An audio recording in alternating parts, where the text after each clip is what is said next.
సుమన్ టీవీలో మీ business promotions కోసం ఈ కింది నెంబర్ను సంప్రదించగలరు.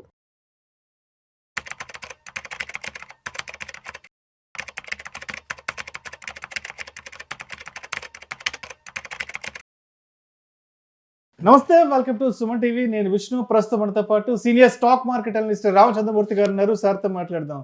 రామచంద్రమూర్తి గారు నమస్తే సార్. నమస్తే Vishnu garu. Welcome to Vishnu talks and welcome to Suman TV. Thank you అండి. And welcome to weekend market outlook analysis. Yes, ఒక్కసారి వాటి మార్కెట్ క్లోజింగ్ ఎక్కడో చూద్దాం. 14th August 2026 Friday weekend. Sensex విషయానికి వస్తే 70 పాయింట్ల నష్టంతో 78,900 వద్ద క్లోజ్ అయింది.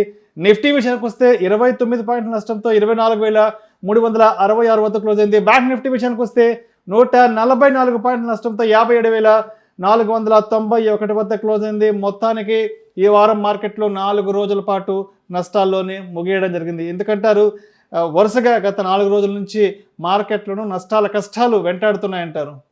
యాక్చువల్గా అండి, పెద్ద నష్టాలు అంటే అంతకుముందు చూసుకుంటే మనకి 200 పాయింట్లు 300 పాయింట్లు లాస్ ఉండేది. ఇప్పుడు ఏంటంటే ఒక 50 పాయింట్స్ 100 పాయింట్స్. ఓవరాల్గా చూసుకుంటే 24,700 అంతకుముందు హై ఉంది. ఇవాళ మన క్లోజింగ్ తీసుకుంటే 24,366, దాదాపు 300 పాయింట్స్ డౌన్ అయింది. ఇది యాక్చువల్గా అయితే చాలా రోజుల తర్వాత మార్కెట్స్ 2300 నుంచి 1000 పాయింట్స్ పెరిగాయి కాబట్టి కొంత ప్రాఫిట్ బుకింగ్ అయితే జరుగుతుంది. మేజర్ రీజన్ ఏంటంటే, మళ్ళీ మనం రెగ్యులర్గా మాట్లాడే రీజనే క్రూడ్ ఒకటి మేజర్. అది ఎక్కడ మార్కెట్లో ఏం జరిగినా అదొక రీజన్ రెడీగా ఉంటుంది. మేజర్ రీజన్ అదే అవుతుంది. $90 మళ్ళీ వెళ్ళింది. ఇవాళ 87, 88 మధ్యలో ఉంది. యాక్చువల్గా 70 ఉండేది మొన్న లాస్ట్ మంత్, మళ్ళీ పెరిగింది. సో మేజర్గా ఏంటంటే ఈ ట్రంప్ ఉన్నంత వరకు అన్సర్టనిటీ అనేది క్లియర్ అలాగే కంటిన్యూ అవుతున్నాయి.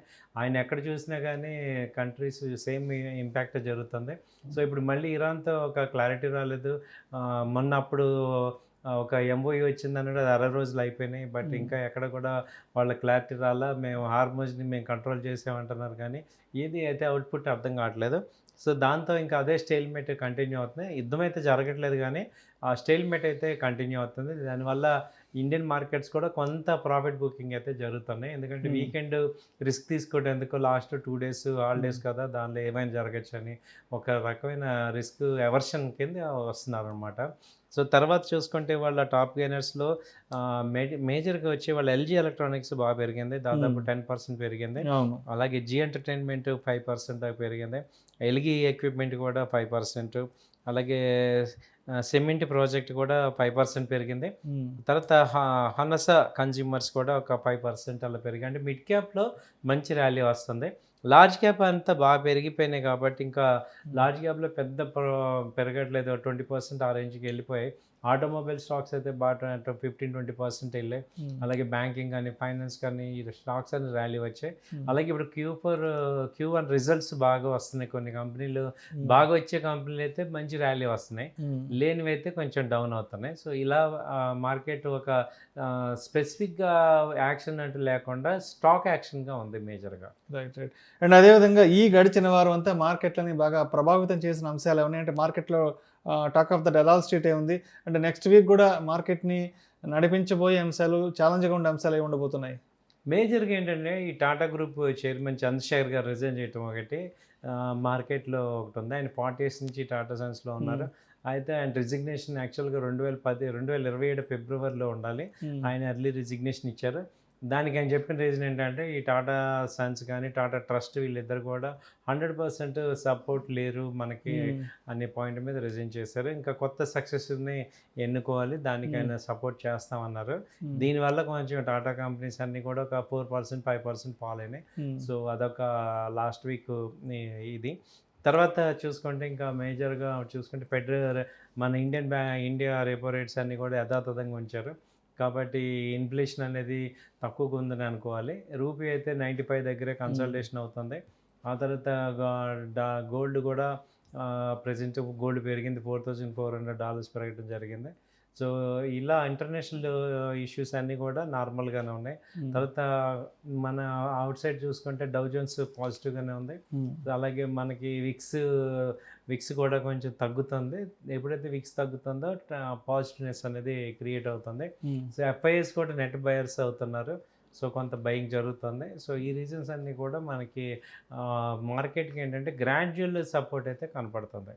ఇమ్మీడియట్గా ర్యాలీ రావడానికి కావాల్సిన ట్రిగ్గర్స్ రాలేదు, కానీ సో ర్యాలీ రావడానికి కావాల్సిన సంసిద్ధతగా ఉంది ప్రజెంట్ మార్కెట్ అంతా. గ్రౌండ్ రెడీ చేస్తుంది.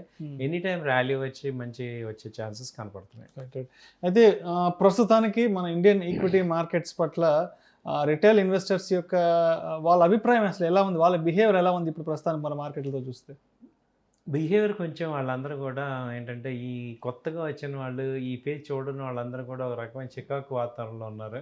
సో మార్కెట్ అంటే డబ్బులు సంపాదించడం అనే పేజ్ నుంచి మార్కెట్ అంటే ఇలా డౌన్ అవటం, ఈ వెయిట్ చేయటం, ఈ ఇన్వెస్ట్మెంట్స్ హోల్డింగ్, ఇవన్నీ కూడా వాళ్ళకి కొంత అలవాటు కాని పరిస్థితిలో ఉన్నారు.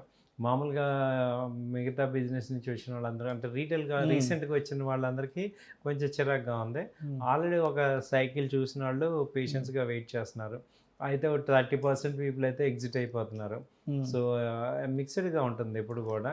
కాకపోతే ఇప్పుడు ఏంటంటే కొంత అందరికీ అర్థమైంది ఏంటంటే మళ్ళీ ర్యాలీ వస్తుంది. ఎందుకంటే 2024 ర్యాలీ చూసిన వాళ్ళు నిలబడుతున్నారు మార్కెట్లో. ఓకే, ఒకవేళ డౌన్ అయినా మళ్ళీ కంపెనీలు పెరుగుతాయి, మిడ్ క్యాప్ ర్యాలీ వస్తుంది, మళ్ళీ ఛాన్సెస్ ఉన్నాయని చూస్తున్నారు. Waiting for right entry and rally. So ఇది జరుగుతుంది. సో రామచంద్రమూర్తి గారు, అంటే ప్రస్తుతానికి మార్కెట్లు ఎలా ఉన్నాయంటే వారంలో ఏదో ఒక రోజు 2 రోజులు కొంత గ్రీన్లో క్లోజ్ అవుతున్నాయి, మిగతా 3-4 రోజులు రెడ్లో నెగిటివ్గా క్లోజ్ అవుతున్నాయి. కాబట్టి ఇక్కడ ఒక ఇన్వెస్టర్ యొక్క సైకాలజీ కానీ ఒక ట్రేడర్ యొక్క సైకాలజీ ఎలా ఉండాలి? ఎందుకంటే మార్కెట్లు ఎప్పుడు ఎలా ఉంటాయి అని చెప్పడానికి ఎవరి దగ్గర ఎలాంటి రీజన్ దొరకట్లేదు. రేపు పాజిటివ్గా క్లోజ్ అవుతాయా నెగిటివ్గా క్లోజ్ అవుతాయా అని చెప్పడానికి ఎవరికి ఎలాంటి క్లూ, ఎక్కడ చిన్న క్లూ దొరకట్లేదు. కాబట్టి ఈ టైంలో ఇన్వెస్టర్ లేదంటే ఒక ట్రేడర్ ఎటువంటి ఒక సైకలాజికల్ స్ట్రాటజీతో ముందుకెళ్ళాలండి? ఇప్పుడు ఏంటంటే సైకలాజికల్గా డబ్బులు సంపాదించాలి డైలీ అనే థాట్ని వదిలేయాలి. సో ఒక short term point swing trades work out అవుతున్నాయి. 1 వీక్ 10 డేస్ ట్రేడ్స్ అలా వర్కౌట్ అవుతున్నాయి. అంటే బాగా స్ట్రాంగ్ కంపెనీస్ డౌన్ అయిన టైంలో ఇన్వెస్ట్ చేసుకుంటే buy and dips strategy work out అవుతుంది.